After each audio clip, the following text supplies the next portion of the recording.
용수는 멍하니 하늘을 바라보았다. 서울의 회색 빌딩숲 위로 쏟아지던 눈부신 햇살은 온데간데 없고 이곳은 눅눅하고 텁텁한 흙냄새로 가득했다. 그의 손에 묻은 흙먼지는 그가 잊고 싶었던 모든 것을 떠올리게 했다. 화려했던 도시의 삶, 사람들의 부러움 가득한 시선, 그리고 그의 모든 것을 송두리째 앗아간 단 한 번의 배신. 1년 전, 그는 한때 성공한 사업가였다. 그의 이름은 김용수. 친구인 정민과 함께 시작한 IT 회사는 승승장구했고 그는 30살의 나이에 이미 억대 연봉을 받는 젊은 CEO로 언론의 주목을 받았다. 하지만 그 성공은 신기루와 같았다. 믿었던 정민의 횡령과 배임으로 회사는 한순간에 무너졌고 그는 모든 것을 잃었다. 모든 사람들이 등을 돌렸다. 그를 부러워하던 사람들은 이제 손가락질하며 비웃었다. 정민은 사라졌고 용수는 남은 빚더미를 감당해야 했다. 그는 절망했다. 여보, 이제 그만 쉬어요. 제가 할게요. 아내 미정의 목소리가 들려왔다. 미정은 그의 유일한 버팀목이었다. 그녀는 도시의 화려한 생활을 모두 버리고 묵묵히 그의 곁을 지켜주었다. 용수는 고개를 저었다. 그는 이제 아무것도 할 수 없는 사람이었다. 사업가로서의 자존심도, 한 가정의 가장으로서의 책임감도 모두 잃었다. 그는 그저 텅 빈 껍데기일 뿐이었다. 그들이 이곳, 경기도의 작은 시골 마을에 온 지는 벌써 반년이 넘었다. 미정의 고향이기도 한 이곳은 그에게 낯설고 이질적인 공간이었다. 밭을 일구고, 닭을 키우고, 그들의 손으로 직접 음식을 만드는 삶은 그에게 아무런 의미도 없었다. 그는 그저 과거의 그림자에 갇혀 있을 뿐이었다. 마을 사람들의 시선은 차가웠다. 그들은 용수를 서울에서 망해서 온 사람으로 여겼다. 그들의 눈빛에는 동정이나 연민보다는 경계와 의심이 더 많이 담겨 있었다. 용수는 그들의 시선을 피했다. 그는 그들과 어울리고 싶지 않았다. 아니, 어울릴 용기가 없었다. 그는 모든 사람을 믿지 못했다. 정민의 배신은 그의 마음을 깊이 병들게 했다. 그날 오후, 용수는 혼자 뒷산에 올랐다. 그는 숲길을 걷다 보면 복잡한 머릿속이 조금은 맑아질까 하는 기대를 했다. 가을이 깊어가는 산은 아름다웠지만 그의 마음은 여전히 무거웠다. 그는 낡은 등산화를 신은 발로 낙엽을 밟으며 걸었다. 그때였다. 앞쪽 덤불 속에서 거친 소리가 들려왔다. 으르렁, 컹컹, 멧돼지의 울음소리였다. 용수는 순간 온몸이 굳어버리는 것을 느꼈다. 멧돼지는 시골에서도 가장 무서운 동물 중 하나였다. 그는 숨을 죽이고 몸을 웅크렸다. 그때 멧돼지의 울음소리에 뒤섞여 약하고 가는 울음소리가 들려왔다. 낑, 낑, 새끼 강아지의 울음소리였다. 용수는 궁금증에 조심스럽게 몸을 일으켰다. 덤불 사이로 보이는 것은 거대한 멧돼지 한 마리가 하얀 개 한 마리를 절벽 끝으로 몰아붙이고 있는 광경이었다. 개는 몹시 말라 있었고 털은 더러워져 있었다. 다리 한쪽에는 핏자국이 말라붙어 있었다. 용수는 그 개의 눈빛을 보았다. 그 눈빛에는 공포와 절망이 가득했다. 마치 자신의 눈빛을 보는 것 같았다. 용수는 주춤거렸다. 그는 싸움과는 거리가 먼 사람이었다. 그는 멧돼지를 피해 도망가야 했다. 하지만 그의 발은 움직이지 않았다. 그 개의 눈빛이 그를 사로잡았다. 그 개의 눈에는 자신이 겪었던 모든 고통과 슬픔이 담겨 있는 것 같았다. 그는 그 개의 모습을 외면할 수 없었다. 그것은 마치 자신의 모습을 외면하는 것 같았다. 용수는 용기를 냈다. 그는 주변을 둘러보았다. 바닥에 떨어진 굵은 나뭇가지 하나가 보였다. 그는 주저하지 않고 나뭇가지를 집어들었다. 그리곤 큰 소리로 외쳤다. 이리 꺼져, 이리 오라고. 그의 목소리는 떨렸지만 그 속에 담긴 절박함은 멧돼지에게도 전해진 듯했다. 멧돼지는 잠시 멈칫하더니 용수를 향해 으르렁거렸다. 용수는 멧돼지를 향해 나뭇가지를 휘둘렀다. 멧돼지는 한 번 더 으르렁거리더니 결국 덤불 속으로 사라져 버렸다. 위험이 사라지자 용수는 온몸에 힘이 풀리는 것을 느꼈다. 그는 숨을 몰아쉬며 바닥에 주저앉았다. 그때 그 하얀 개가 용수에게 다가왔다. 개는 다리를 절뚝거리며 조심스럽게 그의 냄새를 맡았다. 그리곤 고마움을 표현하듯 그의 손을 핥았다. 용수는 개의 따뜻한 혀에 닿는 순간 잊고 지냈던 감정이 되살아나는 것을 느꼈다. 그는 더 이상 혼자가 아니었다. 용수는 개를 안아 올렸다. 개는 낑낑거렸지만 저항하지 않고 순순히 그의 품에 안겼다. 그는 개를 안고 천천히 집으로 향했다. 그는 아직 모른다. 이 작은 하얀 개가 그의 인생을 완전히 바꿔놓을 것이라는 것을. 그리고 그 개가 그에게 가져다 줄 것은 단순한 평화가 아니라 잊고 지냈던 과거의 비밀이라는 것을. 용수는 품에 안겨 있는 개를 조심스럽게 마루에 내려놓았다. 개는 낑낑거리며 다리를 절뚝거렸지만 낯선 공간에 대한 경계심보다는 안도감이 더 커 보였다. 용수는 부엌에서 저녁을 준비하던 미정을 불렀다. 여보, 이것 좀 봐요. 미정은 그의 목소리에 놀라 달려나왔다. 그녀는 마루에 앉아있는 하얀 개를 보고 깜짝 놀랐다. 아니, 이게 뭐예요? 어디서 데려왔어요? 미정의 얼굴에는 당황스러움과 함께 경계심이 스쳐 지나갔다. 그녀는 동물에 대한 특별한 애정이 없었을 뿐만 아니라 갑작스러운 손님을 반가워할 만큼 마음의 여유가 없었다. 산에서 다쳤더라고. 멧돼지한테 쫓기고 있었어. 용수는 개를 보며 말했다. 그의 목소리에는 평소와는 다른 감정이 실려 있었다. 불쌍함, 안타까움, 그리고 묘한 유대감. 미정은 개를 자세히 살펴봤다. 다리에는 피가 굳어 있었고 털은 흙과 나무잎으로 엉망진창이었다. 개는 미정을 보며 꼬리를 살짝 흔들었다. 미정의 마음이 조금씩 흔들리기 시작했다. 일단 씻기고 상처부터 소독해야겠어요. 그녀는 이내 결심한 듯 말했다. 용수는 그녀의 말에 안도했다. 그는 미정과 함께 따뜻한 물을 바다와 개를 씻겼다. 더러운 털 사이에서 드러나는 개의 몸은 뼈가 앙상할 정도로 말라 있었다.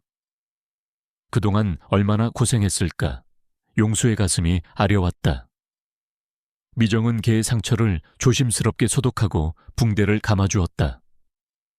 개는 아픈 듯 낑낑거렸지만 얌전히 그들의 손길을 받아들였다. 털을 말리고 밥그릇에 물과 남은 밥을 담아주자 개는 허겁지겁 먹어치웠다. 용수는 그 모습을 보며 마음이 편해졌다. 그는 마치 오랜만에 밥을 먹는 자신을 보는 것 같았다. 모든 것을 잃고 이 마을에 내려온 후 그는 늘 허기진 상태였다. 물리적인 배고픔이 아니라 마음의 허기였다. 개가 밥을 먹는 동안 용수는 개의 목줄을 자세히 살펴보았다. 낡고 해져 있었지만 여전히 튼튼했다. 그리고 목줄에는 작은 금속 메달이 달려 있었다. 용수는 메달을 떼어내어 손바닥에 올려놓았다. 메달에는 한글로 마음이라는 두 글자가 선명하게 새겨져 있었다. 그리고 그 아래에는 12자리 숫자가 작게 각인되어 있었다. 용수는 그 이름을 소리내어 읽었다. 그는 그 이름이 마음에 들었다. 따뜻하고 다정한 느낌이 들었다. 그는 문득 이 개가 단순한 떠돌이 개가 아닐지도 모른다는 생각을 했다. 어떤 사연이 있는 것 같았다. 그의 마음은 복잡했다. 한편으로는 이 개가 가진 사연이 두려웠지만 다른 한편으로는 그 사연을 알고 싶었다. 그는 메달을 주머니에 넣고 마당 한쪽에 낡은 담요를 깔아 개의 잠자리를 만들어 주었다. 다음 날 아침, 용수는 마을 사람들로부터 싸늘한 시선을 받았다. 그는 마당에서 개와 함께 밥을 먹고 있었는데 지나가던 마을 사람들이 그들의 모습을 보고 웅성거렸다. 어제 그 개가 저 집에 갔나 봐. 저 개 왠지 찜찜한데. 무슨 사연 있는 개를 함부로 들이는 게 아니라고. 용수는 그들의 수군거림을 들었다. 그들의 말은 마치 칼날처럼 그의 가슴을 찔렀다. 그는 그들이 왜 그토록 이 개를 경계하는지 이해할 수 없었다. 그들의 눈빛은 단순히 이방인에 대한 경계심이 아니었다. 그것은 마치 그 개에 대해 무언가 알고 있는 듯한 깊은 의미가 담긴 눈빛이었다. 용수는 혼란스러웠다. 어제까지만 해도 이 개를 구한 것을 다행이라 생각했는데 이제는 후회가 밀려왔다. 그는 다시 과거의 실패와 외로움에 갇히는 기분이었다. 왜 나는 항상 이런 식일까? 왜 나는 항상 문제를 만드는 걸까? 그는 모든 것을 포기하고 싶었다. 개를 다시 산에 갖다 버릴까 하는 생각도 했다. 하지만 그는 개를 바라보았다. 개는 그의 옆에 얌전히 앉아 있었다.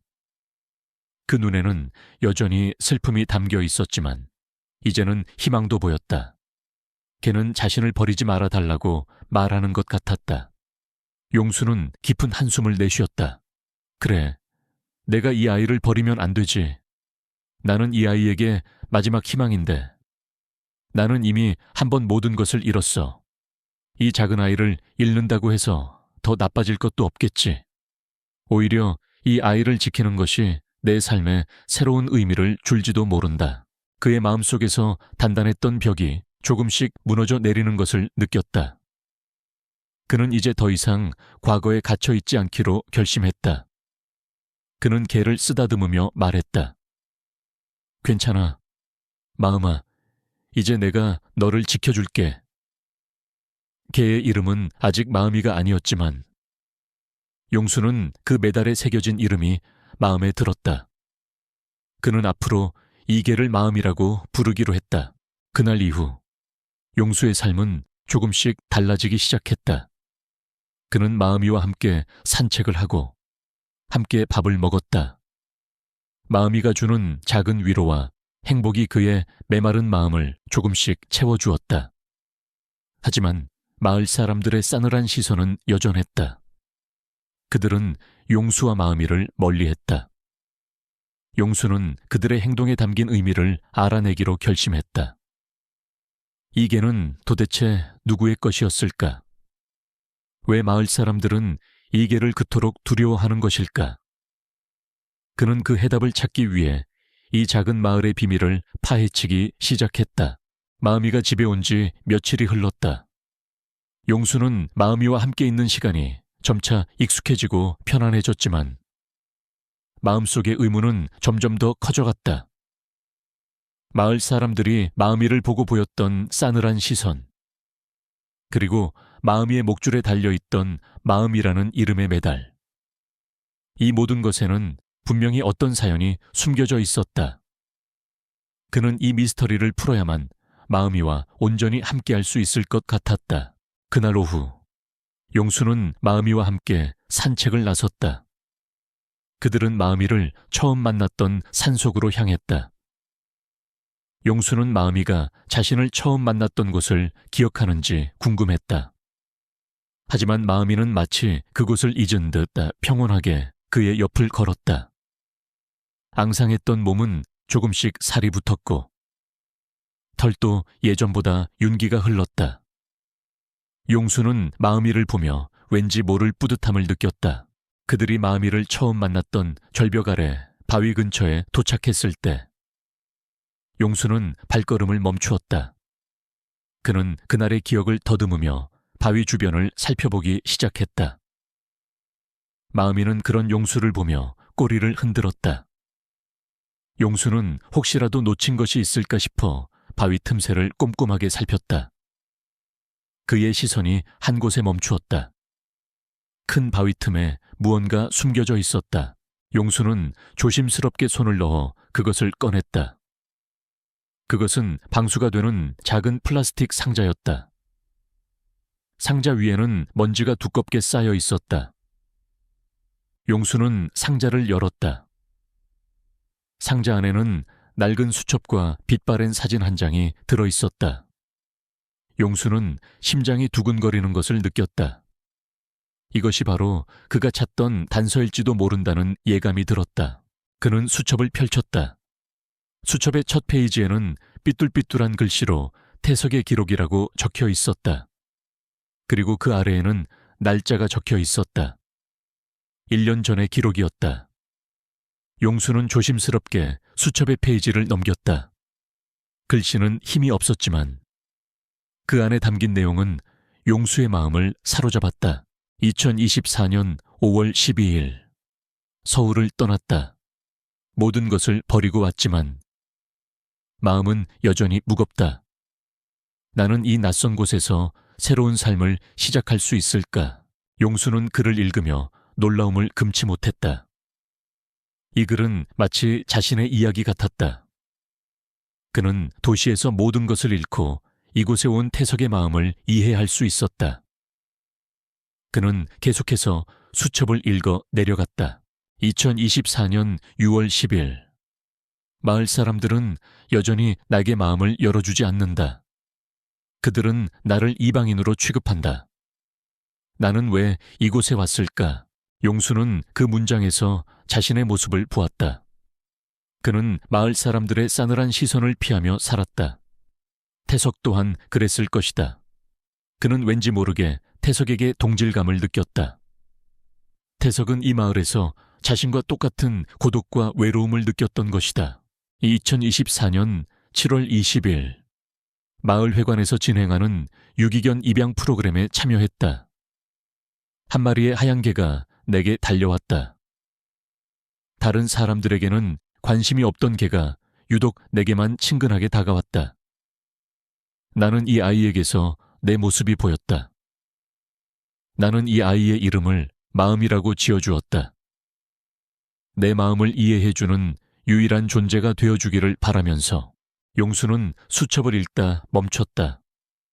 그의 눈이 휘둥그레졌다.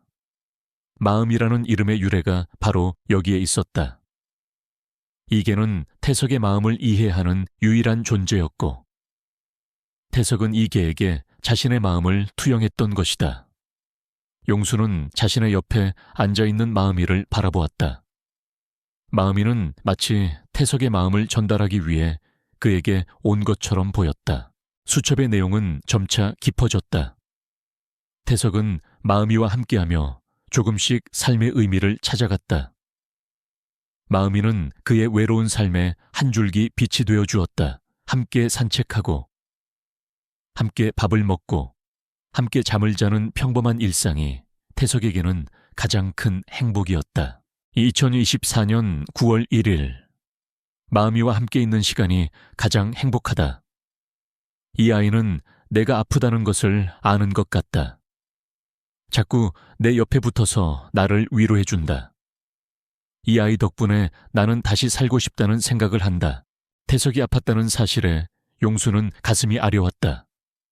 그는 수첩을 계속 읽어 내려갔다. 그러나 기록은 거기서 끝이 아니었다. 2024년 10월 15일 나는 이제 이 아이와 헤어져야 할 것 같다.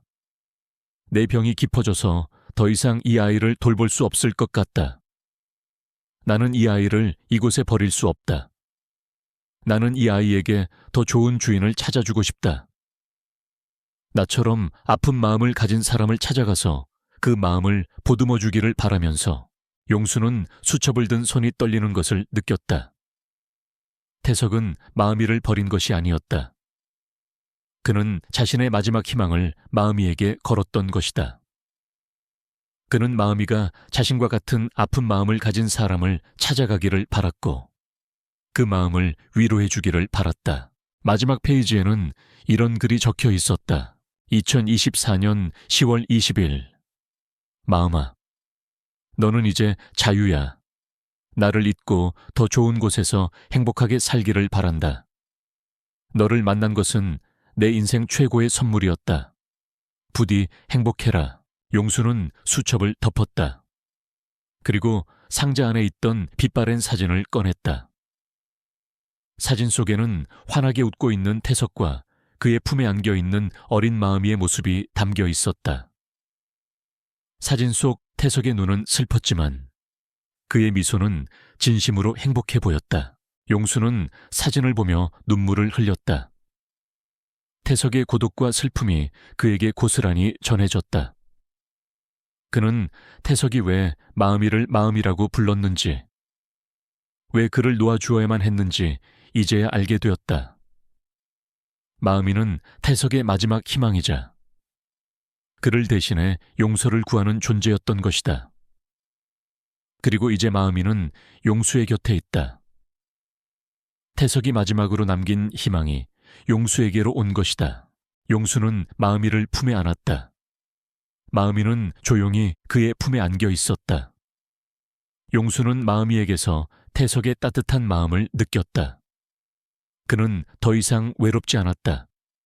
그는 이제 마음이가 왜 자신에게 왔는지 알 수 있었다. 그는 마음이를 통해 태석의 마지막 이야기를 들었고, 이제 마음이를 통해 새로운 삶을 시작할 수 있을 것 같았다. 용수는 태석의 수첩을 가슴에 품고 한참을 멍하니 앉아 있었다.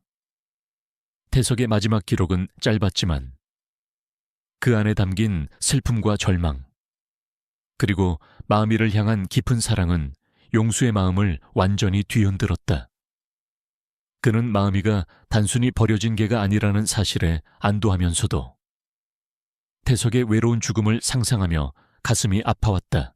태석은 마지막까지 마음이를 생각했다. 자신의 병으로 인해 마음이가 혼자가 될 것을 염려하여 차가운 산속에 버려두는 대신 스스로 길을 찾아갈 수 있도록 풀어주었다. 그는 마음이가 자신처럼 아픈 마음을 가진 사람을 찾아가 새로운 희망이 되어주기를 간절히 바랐다. 용수는 그 간절함이 자신에게까지 전해지는 것을 느꼈다. 그는 태석의 수첩을 다시 펼쳐 마지막 기록들을 자세히 읽어 내려갔다. 날짜가 지날수록 태석의 필체는 점점 더 흐트러졌고 문장들은 짧아졌다.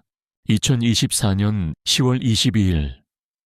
몸이 예전 같지 않다. 마음아, 미안하다. 너를 놔주는 것이 가장 좋은 일이라고 생각했다. 2024년 10월 25일. 오늘 마지막으로 산에 왔다. 마음이와 함께 나는 너를 영원히 기억할 것이다. 부디 행복해라. 2024년 10월 27일. 마음아, 수첩의 마지막 페이지에는 마음아라는 단어만이 덩그러니 남겨져 있었다. 태석은 마지막 순간까지 마음이를 생각했던 것이다. 용수의 눈에서 뜨거운 눈물이 흘러내렸다. 그는 목 놓아 울었다. 그것은 태석의 슬픔에 대한 공감이었고 그의 삶에 대한 안타까움이었으며 그리고 그동안 쌓아왔던 자신의 아픔을 토해내는 울음이었다. 한참을 운 후에야 용수는 진정할 수 있었다. 그는 마음이를 끌어안았다. 마음이는 그의 품에 안겨 조용히 그의 눈물을 닦아주는 듯했다. 용수는 마음이의 따뜻한 온기에 위로받았다. 그는 이제 마음이가 자신에게 온 이유를 알 수 있었다. 마음이는 태석이 자신에게 보내준 마지막 선물이었다. 태석은 마음이를 통해 용수에게 너는 혼자가 아니야 라고 말해주고 싶었던 것이다. 집으로 돌아온 용수는 미정에게 모든 것을 이야기했다. 태석의 수첩을 보여주었고 마음이가 버려진 것이 아니라 태석의 마지막 희망이었다는 것을 설명했다. 미정은 용수의 이야기를 들으며 눈물을 흘렸다. 그녀는 용수의 손을 잡고 조용히 말했다. 여보, 우리는 마음이를 잘 지켜줘야 해요. 그게 태석 씨의 마지막 소원을 이루어주는 일일 거예요. 용수는 고개를 끄덕였다. 그의 마음은 평화로웠다. 태석의 슬픈 이야기는 그에게 새로운 용기와 희망을 불어넣어 주었다. 그는 더 이상 과거의 실패에 갇혀 있지 않기로 결심했다. 그는 이제 이 작은 마을에서 마음이와 함께 새로운 삶을 시작할 것이다. 그는 더 이상 도망자가 아니었다. 그는 이제 마음이의 가족이자 태석의 마지막 소원을 이루어줄 사람이었다. 그날 이후 용수의 삶은 완전히 달라졌다. 그는 아침 일찍 일어나 마음이와 함께 산책을 했고 파티를 할 때도 마음이는 그의 옆을 지켰다. 그는 마을 사람들과도 조금씩 교류하기 시작했다. 그는 더 이상 그들의 시선을 피하지 않았다.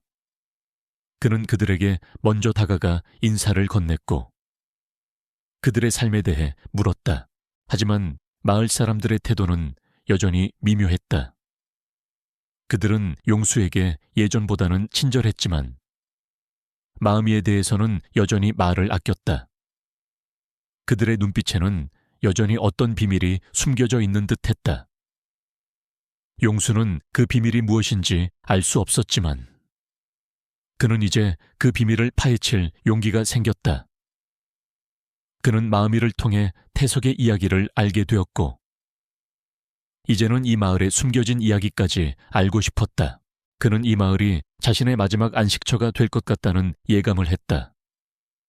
더 이상 과거의 그림자에 갇혀 있지 않고 이 마을에서 새로운 삶을 시작할 수 있을 것 같았다. 그는 마음이를 보며 웃었다. 마음이 또한 그의 마음을 아는지 꼬리를 흔들며 그에게 응답했다. 용수는 이제 마음이가 단순한 개가 아니라는 것을 확신했다. 마음이는 그의 새로운 삶을 위한 나침반이었다. 용수는 태석의 수첩을 주머니에 넣고 마음이와 함께 이장집으로 향했다. 마음이는 용수의 옆에 바싹 붙어 걸었다. 용수는 왠지 모르게 긴장되었다. 그는 지금껏 마을 사람들의 시선을 피하기만 했지. 이렇게 정면으로 부딪힌 적은 없었다. 하지만 이제 그는 물러설 수 없었다. 이 마을과 마음이의 연결고리에 대해 더 깊이 알고 싶었다. 이장은 마당에서 텃밭을 정리하고 있었다. 용수가 다가가자 그는 고개를 들어 그를 보았다. 이장의 얼굴에는 여전히 경계의 빛이 역력했다. 무슨 일로 오셨소? 그의 목소리는 무뚝뚝했다. 이장님, 드릴 말씀이 있어서 왔습니다. 용수는 허리를 숙여 정중하게 인사했다. 그는 마음이의 목줄을 잡고 있었다. 마음이는 이장을 향해 꼬리를 흔들었다. 이장은 마음이를 한참 동안 쳐다보았다. 그의 눈빛에는 복잡한 감정이 스쳐 지나갔다. 용수는 주머니에서 태석의 수첩을 꺼내 이장에게 내밀었다. 이걸 산에서 주었습니다. 이 개에 대한 이야기인 것 같습니다. 이장은 용수의 손에 들린 수첩을 보고 깜짝 놀랐다. 그는 잠시 망설이다가 수첩을 받아 들었다. 이장은 수첩을 한참 동안 물끄러미 바라보았다. 그의 손이 떨리는 것을 용수는 볼 수 있었다. 이 수첩, 태석이 것이구먼. 태석이, 이놈은 잘 지내고 있나. 이장의 목소리가 미세하게 떨렸다. 용수는 태석이 이미 세상을 떠났다는 사실을 전하기가 어려웠다. 이장님, 태석 씨는 이미 돌아가셨습니다. 용수의 말에 이장은 얼굴이 하얗게 질렸다. 그는 아무 말 없이 멍하니 서 있었다. 그가 얼마나 태석을 아꼈는지, 그리고 그의 죽음에 대해 얼마나 마음 아파했는지 용수는 느낄 수 있었다. 한참의 침묵이 흐른 후 이장은 용수에게 집 안으로 들어오라고 권했다. 이장은 따뜻한 차를 내주며 말했다. 서울에서 온 사람들이 종종 있었어.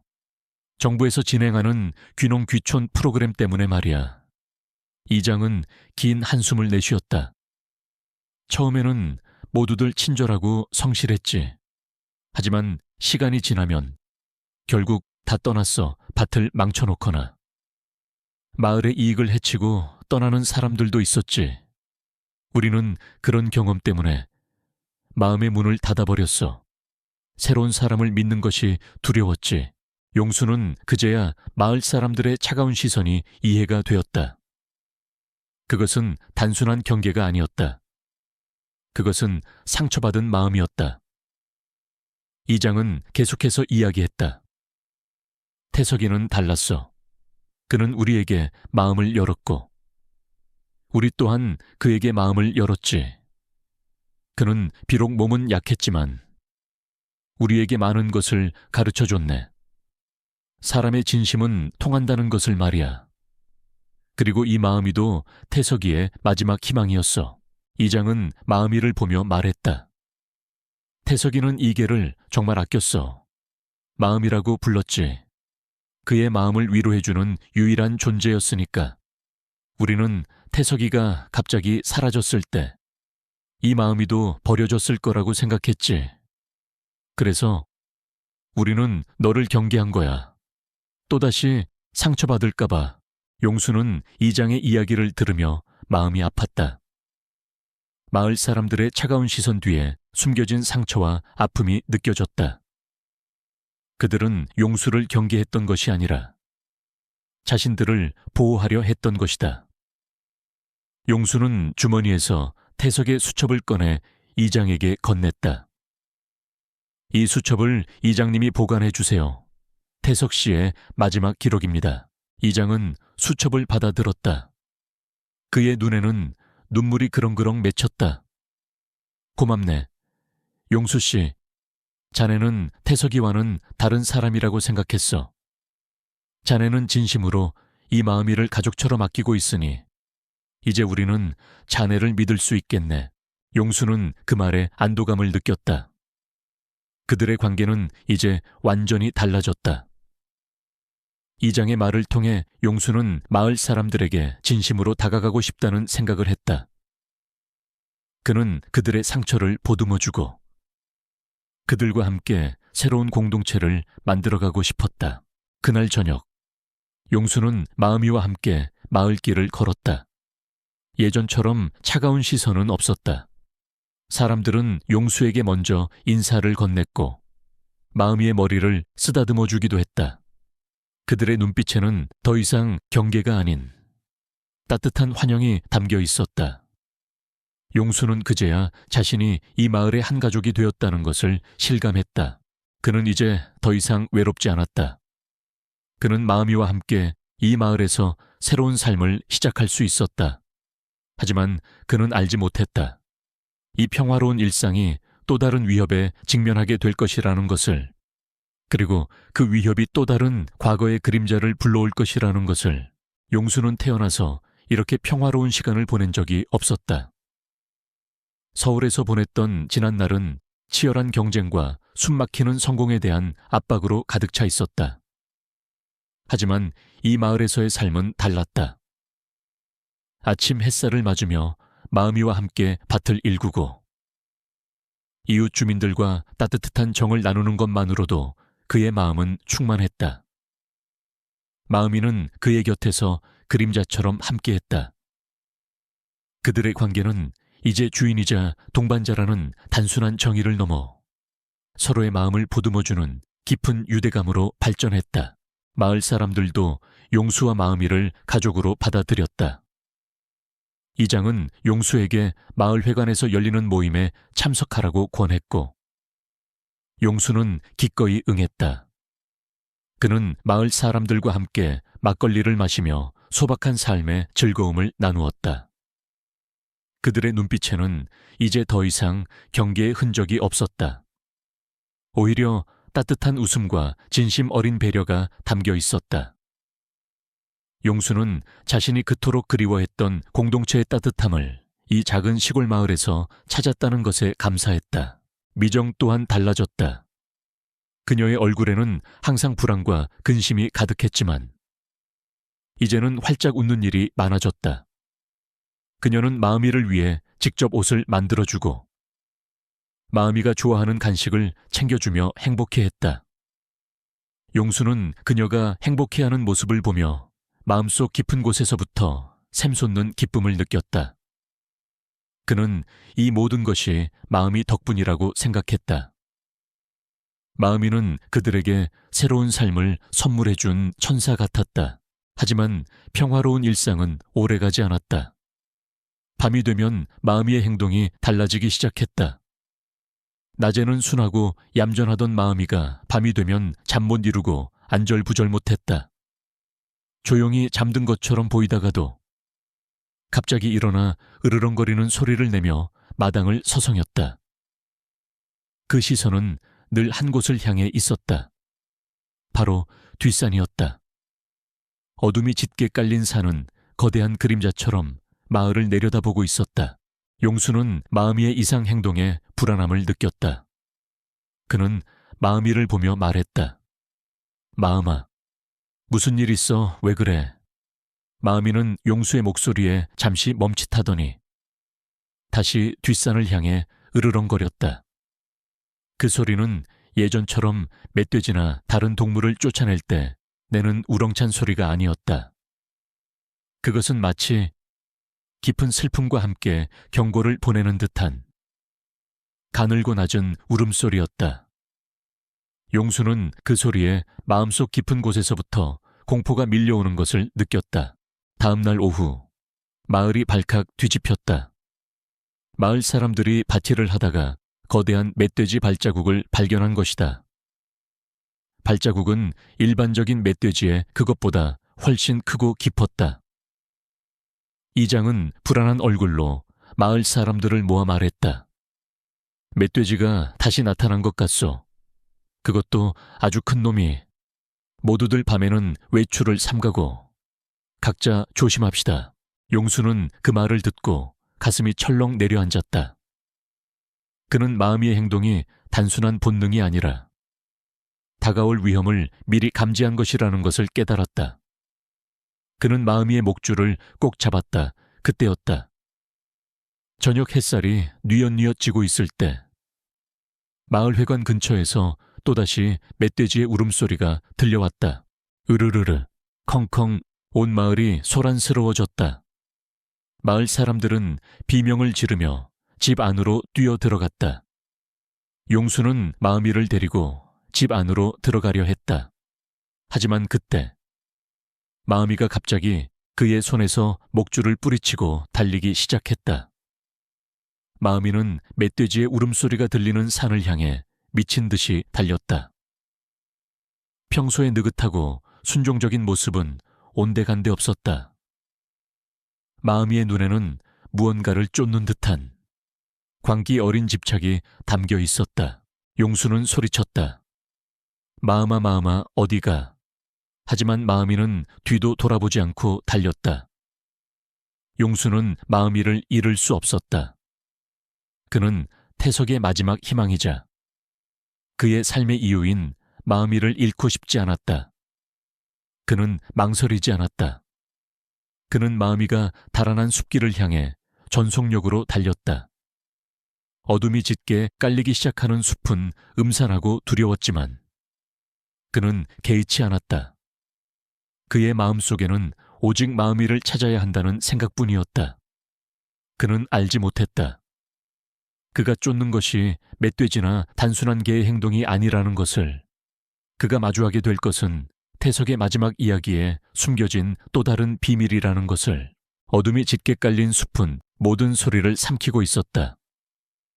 용수는 숨을 헐떡이며 마음이가 달아난 숲길을 따라 달렸다. 발밑에 나뭇가지들이 부러지는 소리, 거친 숨소리만이 고요한 숲속에 울려 퍼졌다. 그는 멧돼지나 다른 맹수들이 나타날까 두려웠지만 마음이를 잃을지도 모른다는 공포가 그 모든 것을 압도했다. 그는 이제 더 이상 과거의 실패에 갇힌 나약한 사람이 아니었다. 그는 마음이를 지켜야 하는 책임감을 가진 한 가족의 가장이었다. 얼마나 달렸을까? 숲이 더욱 깊어지자 저 멀리서 희미한 빛이 보였다. 용수는 속도를 늦추고 조심스럽게 다가갔다. 빛은 누군가 설치해 놓은 임시 조명이었다.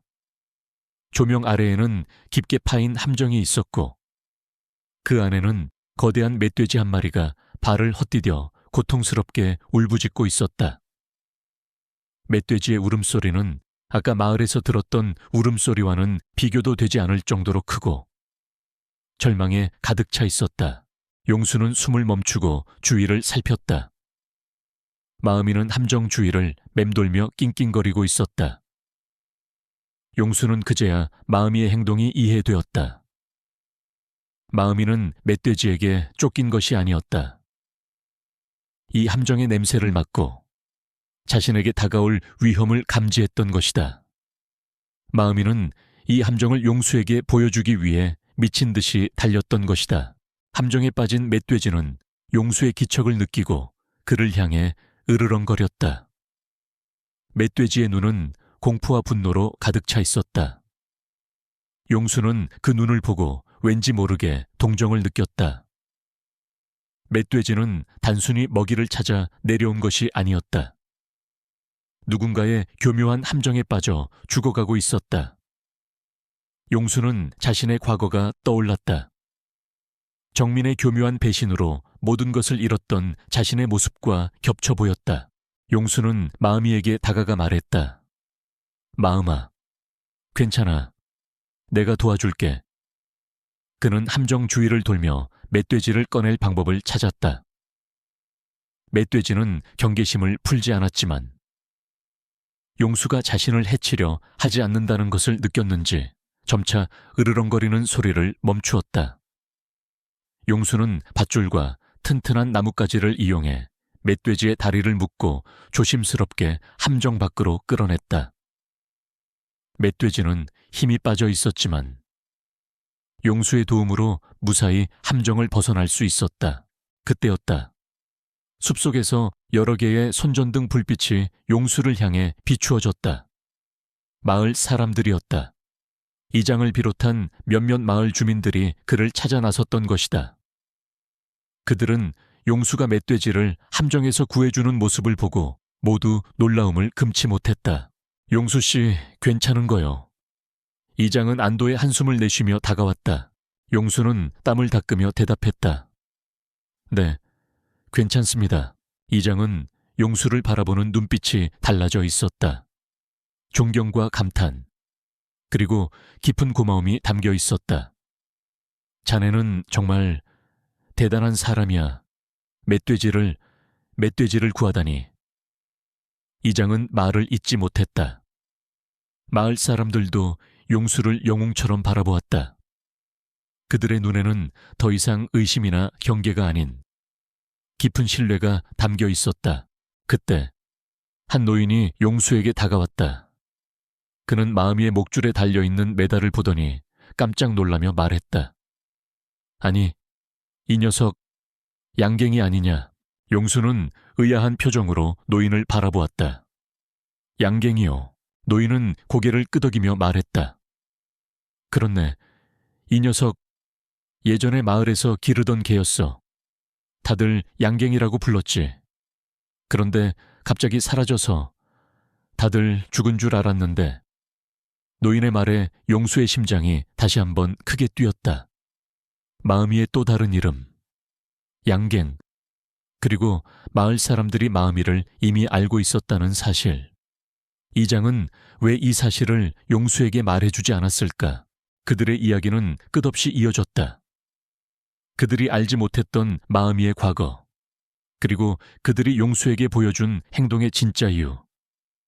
용수는 이 모든 이야기가 이제야 하나로 연결되는 것을 느꼈다. 하지만 아직 모든 비밀이 풀린 것은 아니었다. 그는 아직 이 마을의 깊은 곳에 숨겨진 또 다른 진실을 알지 못했다. 그리고 그 진실은 그가 과거에 잃어버렸던 모든 것과 연결되어 있었다. 마을 사람들은 용수를 둘러싸고 숨죽였다. 그들의 눈에는 존경과 함께 죄책감이 서려 있었다. 이장과 함께 온 마을 노인은 용수에게 다가와 조심스럽게 입을 열었다. 그의 목소리는 나지막했지만 그 안에는 오랜 시간 숨겨왔던 비밀이 담겨 있었다. 용수 씨, 미안하네. 자네에게 그동안 우리가 너무 모질게 굴었어. 사실 이 녀석, 양갱이는 우리 마을 모두의 개였어. 노인의 말에 용수의 눈이 커졌다. 그는 마음이가 이미 이 마을 사람들과 인연이 있었다는 사실을 직감했다. 노인은 이야기를 시작했다. 이 녀석은 몇 년 전 이 산골에 버려진 떠돌이 개였네. 우리는 이 녀석이 불쌍해서 몰래 먹을 것을 가져다 주었지. 하지만 아무도 이 녀석을 집에 들이려 하지 않았어. 우리는 마음을 주고 정을 주면 또다시 버려질까 두려웠지. 서울에서 내려왔던 사람들이 항상 그랬으니까. 그들은 잠시 머물다 우리에게 상처만 주고 떠났지. 이 녀석을 키우는 것은 그 상처를 다시 떠올리는 일이었어. 노인은 깊은 한숨을 내쉬었다. 그러다 태석이가 이 마을로 오고 이 녀석을 데려갔지. 우리는 속으로 안도했어. 이 녀석이 좋은 주인을 만났다고 생각했으니까. 태석이는 이 녀석을 마음이라고 부르며 아꼈지. 태석이는 우리와도 마음을 나누고 진정한 가족이 되어 주었어. 하지만 그가 갑자기 사라졌을 때 우리는 다시 상처받았네. 우리가 사랑을 준 이들이 또다시 우리를 버렸다고 생각했지. 그래서 이 녀석이 다시 돌아왔을 때 우리는 자네를 경계했던 거야. 혹시라도 또다시 같은 일이 벌어질까봐 용수는 그제야 모든 것을 이해했다. 그들의 차가운 시선은 미움이 아니었다. 그것은 오랜 상처로 인해 생긴 방어막이었다. 그들은 용수를 경계했던 것이 아니라 자신들의 아픈 마음을 지키려 했던 것이다. 용수의 눈에 눈물이 맺혔다. 그는 자신의 손에 들린 태석의 수첩을 이장에게 건넸다. 이장님, 태석 씨는 이 녀석을 버린 것이 아닙니다. 자신의 마지막 남은 삶을 정리하고 이 녀석을 위해 가장 좋은 주인을 찾아주려 했던 것입니다. 태석 씨는 이 녀석이 자신처럼 아픈 마음을 가진 사람을 찾아가 그 마음을 보듬어 주기를 바랐습니다. 그래서 이 녀석의 이름을 마음이라고 지어줬던 것입니다. 자신의 마지막 마음을 담아 용수는 태석의 수첩에 적힌 마지막 기록들을 읽어주었다. 태석의 슬픈 이야기, 마음이를 향한 절절한 사랑, 그리고 그의 마지막 소원이 담긴 글을 들은 마을 사람들은 모두 고개를 숙였다. 그들의 눈가에도 눈물이 흘렀다. 그들은 태석의 죽음을, 그리고 그가 마음이에게 남긴 마지막 뜻을 이제야 알게 된 것이다. 한참의 침묵이 흐른 뒤 이장은 용수에게 다가와 그의 어깨를 두드렸다. 용수 씨, 자네 덕분에 이제야 모든 것을 알았네. 자네는 우리에게 마음이를 돌려준 것뿐만 아니라 태석이의 마지막 마음까지 전해준 거야. 정말 고맙네. 이제 우리는 자네와 마음이를 진정한 우리 가족으로 생각하겠네. 용수는 안도감을 느꼈다. 그동안 그를 짓눌렀던 외로움과 고독이 한순간에 사라지는 기분이었다. 그는 이제 이 마을의 진정한 일원이 되었다. 마음이는 그에게 태석의 슬픈 사연을 전해주었고 그를 이 마을의 진정한 가족으로 만들어 주었다. 모두가 안도와 기쁨으로 가득 찬 그때 용수는 문득 궁금해졌다. 그런데 한 가지 궁금한 게 있습니다. 노인분께서 이 녀석을 양갱이라고 부르셨는데 이 녀석이 마을에 오기 전에는 어떤 이름으로 불렸나요? 혹시 그에 대해 아시는 분이 있나요? 노인은 고개를 끄덕였다. 아니, 나는 모른다네. 하지만 이 녀석이 우리 마을에 오기 전 무슨 연구소에서 탈출한 개라는 소문은 들었지. 태석이가 이 녀석을 데려갔을 때도 진이라는 이름이 적힌 목걸이를 하고 있었다고 들었네. 그런데 태석이가 그 목걸이를 떼고 마음이라는 새로운 이름을 지어줬지. 용수의 심장이 쿵하고 떨어지는 것 같았다. 진이, 그는 그 이름을 듣는 순간 잊고 지냈던 과거의 기억이 되살아나는 것을 느꼈다. 그는 H&G 그룹의 최첨단 기술 연구소에서 진행되던 비밀 프로젝트를 떠올렸다. 그 프로젝트의 이름은 진아이. 정밀 유전자 연구를 통한 인공지능견 개발 프로젝트의 약자였다. 마음이는 단순한 개가 아니었다. 그것은 그의 과거와 얽혀있는 거대한 기업의 비밀이 담긴 존재였다. 용수는 자신의 모든 것을 앗아갔던 그 과거의 그림자가 다시 자신을 쫓아오고 있다는 것을 직감했다. 마음이를 통해 얻은 평화는 이제 끝났다. 그는 이제 마음이를 지키기 위해, 그리고 자신의 과거와 마주하기 위해 싸워야 할 것이다. 마을 사람들의 고백과 함께 용수는 오랜 상처를 치유할 수 있었다. 그들은 더 이상 그를 이방인으로 보지 않았다. 그들은 용수를, 그리고 마음이를 진정한 가족으로 받아들였다. 용수의 마음속에는 이제 과거의 쓰라린 기억 대신 새로운 희망과 평화가 자리 잡았다. 그는 마음이와 함께 텃밭을 가꾸고 마을 사람들과 함께 식사를 하며 소박하지만 충만한 삶을 살았다. 하지만 그의 마음속 한편에는 진이라는 이름이 그림자처럼 남아있었다. 그것은 그의 과거와 얽혀있는 미처 풀지 못한 숙제였다. 그의 불안은 현실이 되었다. 평화로운 오후, 흙먼지를 일으키며 검은색 세단 한 대가 마을 어귀로 들어왔다. 마을 주민들은 이 낯선 방문객의 등장에 경계심을 드러냈다. 검은 차는 용수의 집 앞에 멈춰 섰다.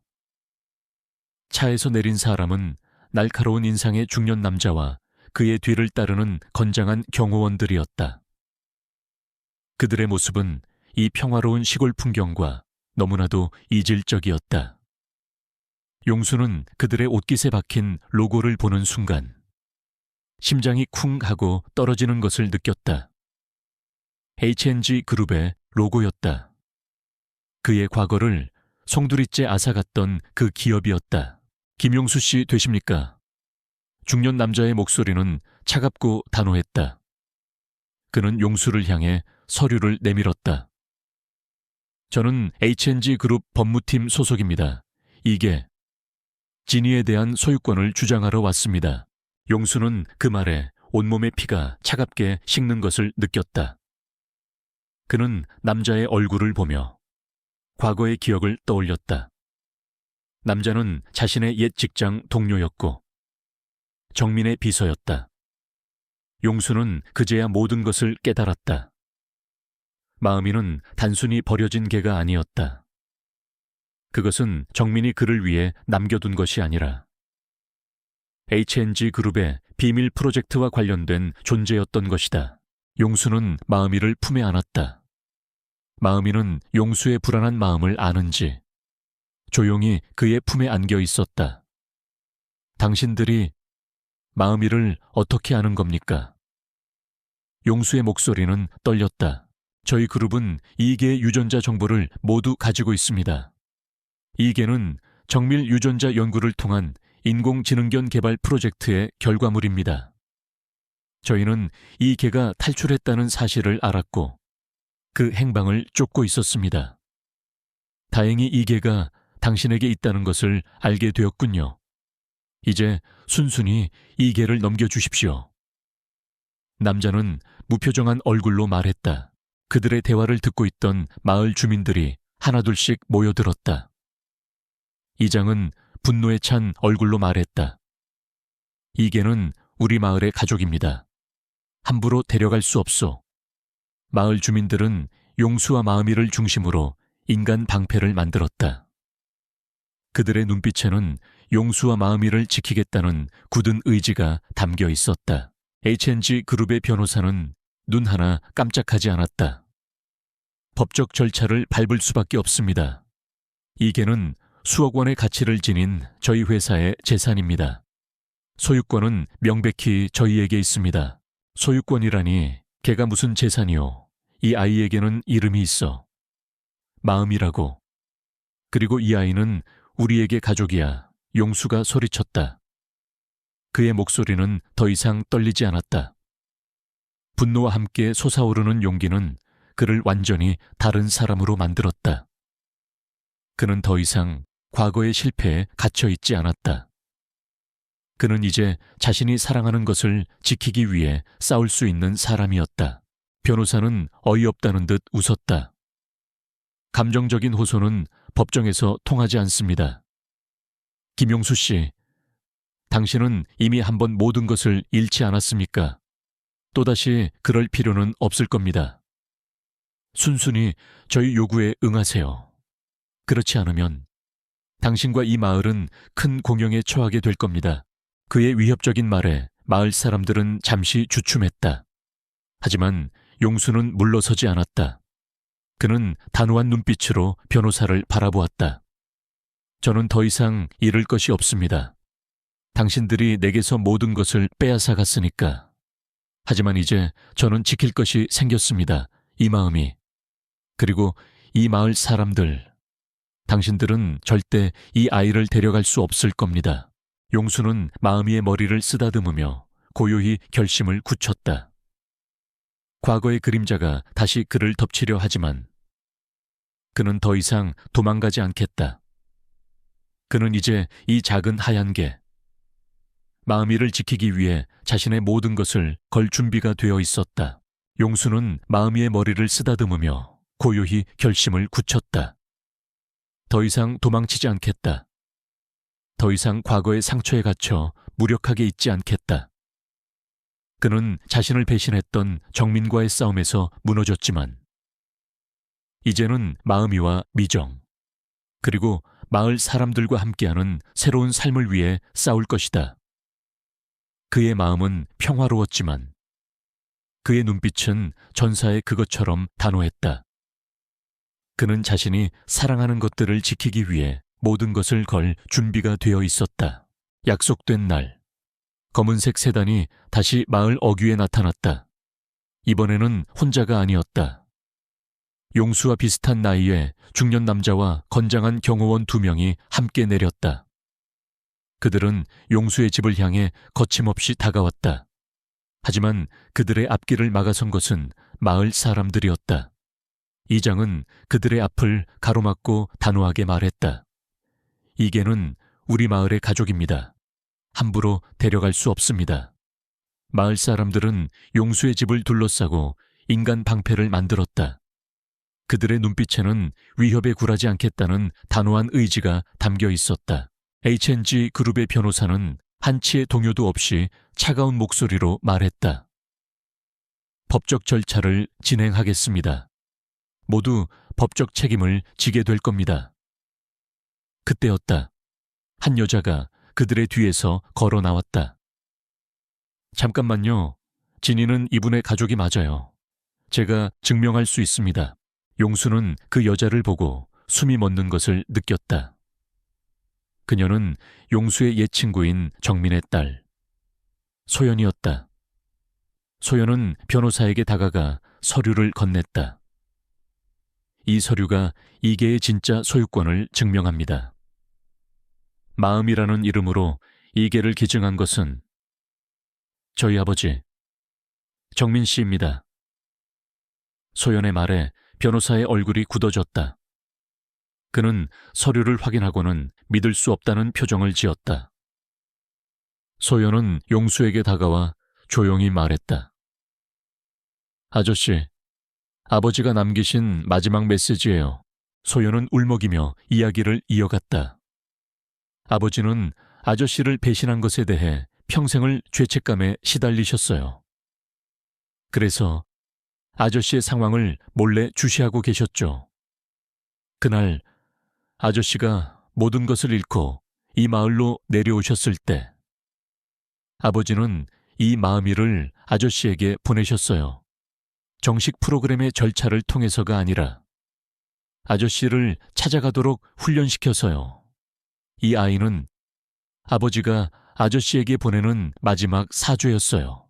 용수의 눈에서 뜨거운 눈물이 흘러내렸다. 그동안 그가 품었던 정민에 대한 모든 분노와 원망이 한순간에 눈 녹듯 사라졌다. 그는 정민이 자신을 배신한 이유를 궁금해하지 않았었다. 그저 자신을 속이고 모든 것을 빼앗아간 친구를 증오할 뿐이었다. 하지만 이제야 알게 되었다. 그에게는 이유가 있었고 그 이유는 용수 자신을 향한 마지막 구원이었다는 것을 소연은 울먹이며 말했다. 아버지가 마지막으로 남기신 말씀은 아저씨를 평생 그리워하셨다는 것이었어요. 소연아, 내 죄 때문에 용수에게 해준 것이 아무것도 없구나. 나는 이제 편안히 눈을 감을 수 있을 것 같다. 용서해 주렴. 용수 아저씨, 부디 아버지를 용서해 주세요. 용수는 소연의 손을 잡고 고개를 끄덕였다. 그의 얼굴에는 더 이상 분노나 슬픔이 아닌 깊은 이해와 용서가 담겨 있었다. 소연아, 네 아버지는 나를 용서해달라고 할 필요가 없어. 이미 이 아이가 나를 용서하게 해줬으니까. 용서는 그에게 새로운 삶을 선물했다. 그는 더 이상 과거의 상처에 갇혀 살지 않았다. 마음이는 그에게 정민의 마지막 사죄이자 태석의 마지막 소원이었고 그리고 용수 자신을 향한 구원이었다. 그가 발견한 것은 단순한 개의 사연이 아니었다. 그것은 용서의 힘이었고 관계의 소중함이었으며 그리고 새로운 시작이었다. 모든 것이 제자리를 찾았다. 소연은 마을 사람들에게 정민의 마지막 뜻을 전했고 마을 사람들은 그녀의 진심에 감동했다. H&G 그룹의 변호사는 아무런 조치도 취하지 못하고 돌아갔다. 용수와 미정, 마음이, 그리고 소연은 새로운 가족이 되었다. 그들의 관계는 과거의 아픔을 넘어 용서와 사랑으로 굳건히 묶여 있었다. 용수는 사랑하는 사람들과 함께 툇마루에 앉아 평화롭게 잠든 마음이를 바라보았다. 그의 삶은 완벽하게 완성되었다.